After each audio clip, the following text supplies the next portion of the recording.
तो चलिए बढ़ते हैं आज की कहानी की ओर। दोस्तों, सुबह सुबह जब सूर्य की किरणें हिमालय की चोटियों को गुदगुदाने लगी तो उत्तराखंड के एक छोटे से पहाड़ी गांव सोनापुर में हलचल शुरू हो गई। गांव के मुखिया लाल बहादुर हर सुबह की तरह खेतों की ओर जा रहे थे, मगर आज उनका रास्ता थोड़ा बदल गया था। कुछ देर पहले भारी बारिश हुई थी, जिसने गांव के ऊपर बने एक पुराने मंदिर तक जाने वाले रास्ते को तहस नहस कर दिया था। आज लाल बहादुर ने सोचा कि वो उसी रास्ते से होकर जाएं, शायद मंदिर के हालचाल का भी पता चल सके। जैसे वो मंदिर के करीब पहुंचे तो उनकी नजर एक चट्टान पर पड़ी, जहां कुछ चमकीले पत्थर बिखरे हुए थे। ये पत्थर उन्होंने पहले कभी नहीं देखे थे। लाल बहादुर गांव के सबसे समझदार लोगों में से एक थे। उन्होंने उन पत्थरों को उठाया और ध्यान से देखा। वो पत्थर पारदर्शी थे और अंदर इंद्रधनुषी रंग छिपे हुए थे। ये कोई अनमोल रतन हो सकते हैं, मगर उनके मन में एक सवाल भी उठा, ये पत्थर किसी मंदिर के इतने करीब क्यों थे? क्या इनका कोई ऐतिहासिक महत्व था या फिर उनसे जुड़ा हुआ कोई और ही भयानक किस्सा? तो चलिए दोस्तों, जानते हैं क्या हुआ था आखिर लाल बहादुर के साथ, उन्हीं की जुबानी। दोस्तों, पत्थरों को देखने के बाद मुझे थोड़ा अजीब सा लग रहा था। मैंने अपनी जिंदगी में पहली बार इस तरह के चमकीले पत्थर देखे थे, जिनके अंदर अजीब सी रोशनी थी, और वो अकल्पनीय पत्थर थे जिनको बेचकर हम पैसे भी कमा सकते थे। मैं चाहता तो ये सारी बातें पूरे गांव वालों को बता सकता था, लेकिन मैंने सोचा कि मैं इन पत्थरों को बेचकर धनवान हो सकता हूँ और अच्छे खासे पैसे कमाकर शहर में जाकर रहने लगूंगा। इसलिए मैंने गांव के किसी भी आदमी को इनके बारे में बताना ठीक नहीं समझा, और फिर वहां से कुछ पत्थरों को उठाकर अपने कस्बे की ओर चल दिया। वो रास्ता पूरी तरह से टूटा हुआ था, तो उस रास्ते पर गांव के लोगों का आना जाना बहुत ही कम लगा रहता था। ऐसे में मैं भी रात के समय ही जाकर उन पत्थरों को इकट्ठा कर सकता था। अब मुझे इंतजार था तो शाम के 8 बजे का। जैसे ही रात का वक्त होता तो मैं अपना बोरा लेकर वहीं पहुंच जाता। दिन के उजाले को काली रात ने अपनी चादर के अंदर ढक लिया था और अब चारों तरफ पूरी तरह से अंधेरा भी छा गया था। आसमान में हल्के हल्के तारे टिमटमाते हुए नजर आ रहे थे, और इसी बीच मैं खतरे के फंदे को अपने गले में फंसाने के लिए उसी तरफ चल पड़ा जिस तरफ मुझे वो अजीबोगरीब पत्थर नजर आए थे। दोस्तों, वो चमकीले पत्थर जिन्हें देखकर मेरा मन मोहित हो गया था। मेरे हाथ में एक बोरा था जिसके अंदर मैं उन चमकीले पत्थरों को डालकर लाने वाला था। थोड़ी देर के बाद मैं उसी जगह पर पहुंच गया जहां पर वो पत्थर गिरे हुए थे। वो पत्थर उस मंदिर के बस थोड़ी दूर आगे थे। मैं जैसे ठीक उस जगह पर पहुंचा तो मेरी आंखें बड़ी बड़ी हो गईं। दरअसल मैंने देखा कि सच में वो पत्थर हीरे की तरह चमक रहे थे और उनके अंदर लाल और पीली रोशनी थी। मैंने जब उन पत्थरों को दिन में देखा था तो वो मुझे अद्भुत लगे थे, लेकिन अब देखकर ऐसा लग रहा था जैसे कि ये दुनिया का 8वां अजूबा हो। उसके बाद मैंने ज्यादा वक्त नहीं गवाया और तुरंत ही उन पत्थरों को एक एक करके अपनी बोरी के अंदर डालने लगा। लगभग 3 से 4 मिनट तक मैंने ऐसा ही किया, लेकिन तभी मुझे ऐसा लगा जैसे कि मेरे उस बोरे के अंदर आग लग गई हो। अब ये देखकर मैं थोड़ा सहम गया, लेकिन फिर किसी तरह से मैंने एडजस्ट किया और उन गिने चुने पत्थरों को लेकर वहां से निकलते हुए सीधा अपने घर की तरफ रवाना हो गया। दोस्तों, मैं चाहता तो इन पत्थरों को अभी बेचने के लिए मार्केट की तरफ निकल जाता और इतनी रात को भी मार्केट खुला हुआ रहता था, लेकिन रास्ता लंबा और सही नहीं होने के कारण मैं सबसे पहले अपने घर गया और उन पत्थरों को अपने घर के कोने में छुपा कर रख दिया। जिन चमकीले पत्थरों को मैं अपने लिए वरदान समझ रहा था, पर मुझे क्या मालूम था कि वही पत्थर मेरे लिए अभिशाप बन जाएंगे।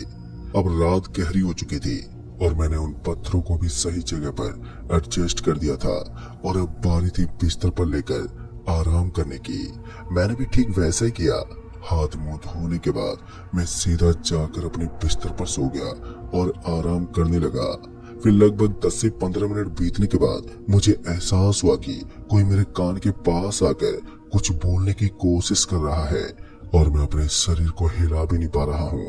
मेरा पूरा शरीर दब गया था और मैं पूरा जोर लगाने के बाद भी हिलडुल नहीं पा रहा था, और साथ ही साथ मुझे ऐसा लग रहा था जैसे कोई मेरे कान के पास आकर कुछ फुसफुसा रहा हो, लेकिन उसकी आवाज मेरी समझ से बाहर थी।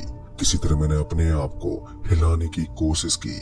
फिर मैं जैसे उठा तो मेरा पूरा शरीर पसीने से लथपथ हो गया। किसी तरह से मैं तेज तेज सांस लेते हुए उठकर बैठ गया था और उसके बाद इधर उधर देखने लगा। तभी मेरी नजर मेरे घर के दरवाजे पर पड़ी।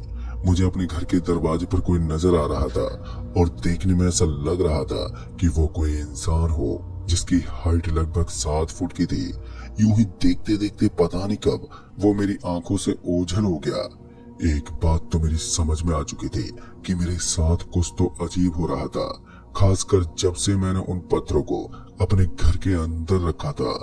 दोस्तों, उस रात मुझे नींद नहीं आई और मैं अपने घर में इधर उधर भटकता रहा। उस रात में यही सोचता रहा कि आखिर मेरे साथ हुआ तो हुआ क्या। मुझे बस जल्दी से इन पत्थरों को अपने घर से बाहर निकालना था, क्योंकि ये सब इन्हीं की वजह से हो रहा था। इन पत्थरों को बेचकर मैं आजाद होने वाला था।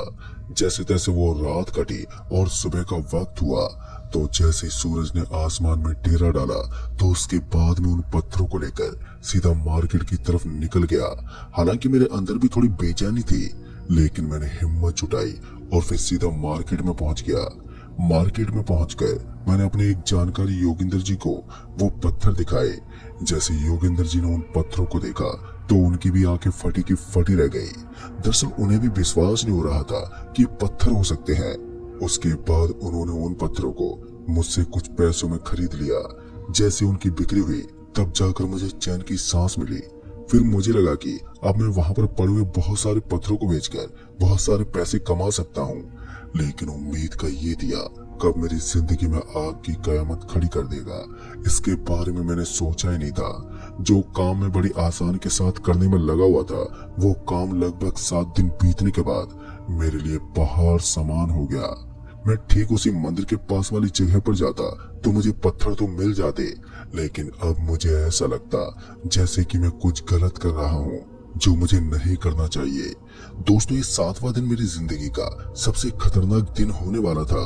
उस चांद की हल्की हल्की रोशनी में मैंने अपने बोरे में उन पत्थरों को डाल दिया, लेकिन इस बार मैंने जैसे उस छोटे से बोरे को उठाया तो मुझे महसूस हुआ कि उस बोरे का वजन अब पहले से ज्यादा बढ़ गया है। मैं उसे उठाने की कोशिश तो करता, लेकिन मेरे हाथ पर जवाब दे देते। लगभग 3 से 4 बार मैंने उसे उठाने की कोशिश की, लेकिन हर बार मैं नाकाम रहा।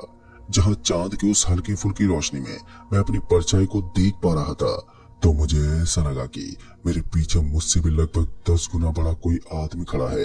एक बार के लिए उस भयानक नजारे को देखकर मेरा बदन कांप उठा, लेकिन फिर मैं जैसे धीरे धीरे पीछे की तरफ घूमा तो मेरी आंखें फटी की फटी रह गईं। दरअसल मैंने देखा कि मुझे वहां पर कोई भी दिखाई नहीं दे रहा था, और फिर जब मैंने अपनी परछाई की तरफ देखने की कोशिश की तो मेरी बेचैनी और बढ़ गई। अब मुझे वहां केवल अपनी ही परछाई दिखाई दे रही थी। इतने में ही मेरी नजर एक सफेद रंग के बोर्ड पर पड़ी, और जैसे मैंने उस सफेद रंग के बोर्ड को देखा तो मैंने पाया कि उसके ऊपर कुछ लिखा हुआ था। पहले तो वो उर्दू भाषा में नजर आ रहा था, लेकिन जैसे जैसे मैं उसके करीब गया तो मैंने देखा कि उसके नीचे हिंदी भाषा में कुछ लिखा हुआ था। फिर जब मैंने बड़े ध्यान से उसको पढ़ना शुरू किया तो मुझे पता चला कि ये बोर्ड किसी मौत पर बनाया गया था और श्रद्धांजलि के रूप में उसके ऊपर फूल बरसाए गए थे। पर मुझे नहीं मालूम कि उन फूलों और पत्थरों के बीच में क्या संबंध था, लेकिन एक बात मैं अच्छी तरह से समझ गया था कि आज मेरी मुलाकात एक भूत से हुई है। मैं इस वक्त उस भयानक जगह से निकल जाना चाहता था, लेकिन अभी अभी मेरे साथ हुई ये घटना मेरे दिल में इस कदर तबाही मचा रही थी कि मेरे हाथ पैरों ने अब मेरा साथ देना छोड़ दिया था।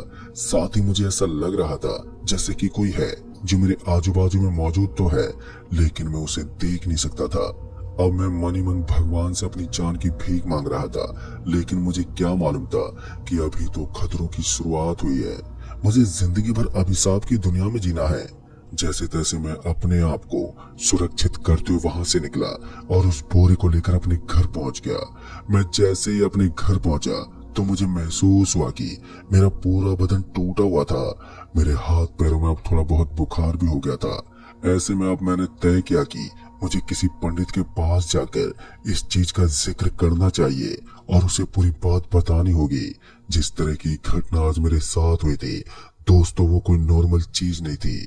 ऊपर से जब मैंने उस सफेद रंग के बोर्ड के ऊपर कुछ पढ़ा था तो उसके ऊपर लिखा हुआ था कि यहाँ की चीजों को उठाने का मतलब है अपनी मौत के साथ खेलना। मैंने तो वहां की चीजों को ना केवल उठाया था, साथ ही उनको बेच भी दिया था। रात भी गहरी होती जा रही थी, लेकिन मेरी रातों की नींद अब हराम हो चुकी थी। तभी मैंने देखा कि किसी ने अचानक ही मेरे घर पर दस्तक दी है। मुझे कुछ भी समझ में नहीं आ रहा था कि इतनी रात को भला कौन होगा।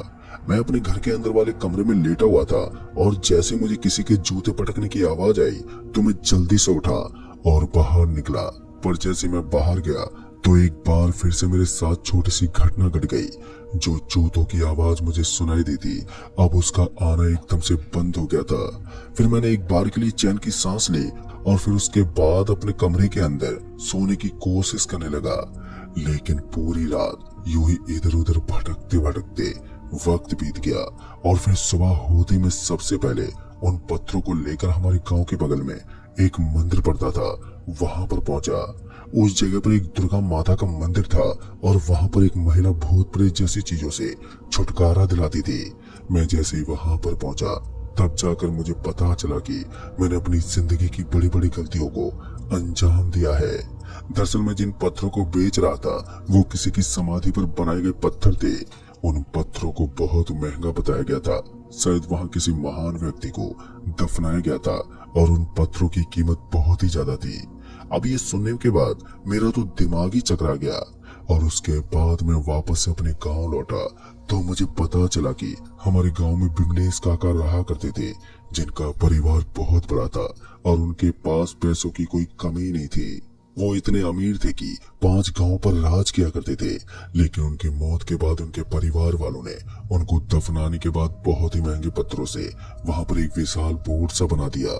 कहते हैं कि उस जमाने में उन पत्थरों को भारत के सर्वश्रेष्ठ पत्थरों में गिना जाता था, पर मुझे नहीं मालूम कि इसके पीछे की क्या सच्चाई थी। लेकिन गांव का मुखिया होने के बावजूद मेरी इन हरकतों ने मेरी इज्जत को पूरी तरह से खराब कर दिया था और धीरे धीरे मेरी स्थिति भी अब बिगड़ने लगी थी। जहाँ पहले मेरा शरीर एकदम हट्टा कट्टा हुआ करता, तो वहीं अब मेरे शरीर में मुझे कमजोरी महसूस होती। दुर्गा माँ के उस मंदिर के पुजारी ने मुझे बहुत सारे नुस्खों के बारे में बताया था ताकि मैं अपनी जान बचा सकूं, लेकिन उनसे कोई फायदा नहीं हुआ क्योंकि वो अभिशाप अब पूरी तरह से मेरे ऊपर लागू हो चुका था। उस पुजारी ने बताया था कि इस अभिशाप के लागू होने के बाद हम कोशिश कर सकते हैं, लेकिन इससे बच पाना बहुत ही मुश्किल है। उस पंडित ने मेरी सहायता करने की तमाम कोशिशें की, लेकिन मैं उस अभिशाप से बच पाने में नाकाम रहा और धीरे धीरे मेरा शरीर मेरा साथ छोड़ने लगा। आखिर में जब मुझे लगा कि अब मैं अपनी जिंदगी के साथ हाथ धोने वाला हूँ, तो फिर मैंने फैसला किया कि मैं उसी जगह पर जाऊंगा और आखिरी बार अपनी आखिरी कोशिश को अंजाम दूंगा। दोस्तों, वो शनिवार की रात 12 बजे जिस तरह से उस पंडित ने मुझे बताया था, मैंने वैसा ही किया। मैं सबसे पहले ठीक उसी जगह पर पहुंचा जहां से मैं पत्थर उठाया करता और फिर मैं वहां पर एक दिया जलाकर वहां पर दफनाए गए उस आदमी से माफी मांगना शुरू कर दिया। पहले तो मुझे लगा था कि शायद इससे कोई फायदा नहीं होने वाला, लेकिन फिर मुझे महसूस हुआ कि किसी ने मेरे सर पर हाथ रखा था और ये सब सिर्फ मुझे 5 सेकंड के लिए ही महसूस हुआ। फिर उसके बाद मैं वापस से अपने घर लौट गया, लेकिन वापस अपने घर आने के बाद मुझे ऐसा महसूस हो रहा था कि मैं पहले से ही काफी हल्का हो गया हूँ। आप यकीन मानिए, उस रात के बाद मैं वापस से अपनी नॉर्मल जिंदगी में पहुंच गया। दोस्तों, वो रात बीतने के बाद मुझे समझ में आ गया कि हमें कभी भी इतनी लालच नहीं करनी चाहिए कि हम अपनी जिंदगी से हाथ धो बैठे। और फिर मैंने गांव के सामने अपना सारा गुनाह भी कबूल कर लिया और गांव वालों को भी पूरी बात बताई। गांव वाले भी इस चीज से सतर्क हो गए और उसके बाद हमने वहां पर एक जाल बनवा दिया ताकि कोई भी आदमी दोबारा उस जगह पर पहुंचकर इस तरह की गलती को अंजाम ना दे पाए। तो दोस्तों, इस कहानी में बस इतना ही। कहानी आपको पसंद आई हो तो वीडियो को लाइक शेयर कमेंट जरूर कर